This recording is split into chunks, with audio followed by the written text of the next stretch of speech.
Низ историјата Охрид и охриѓани секогаш знаеле да ги препознаваат вистинските вредности и да застанат на страната на човеколюбието, правдата и слободата, рече градоначалникот Пецаков на свеченоста по повод денот на ослободувањето.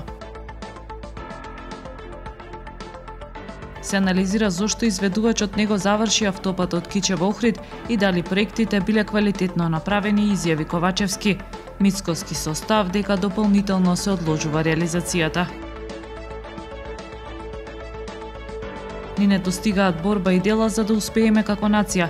Може многу да научиме од народите чии вредности го фасцинираат светот, вели джез и фанк музичарот Владимир Четкар. ГРК Охрид со доза оптимизам во петок ја пречекува екипата на Куманово.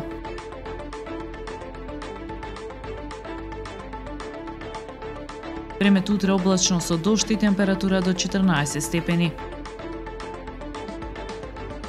Следевте една минута вести на Охрид Нјуз.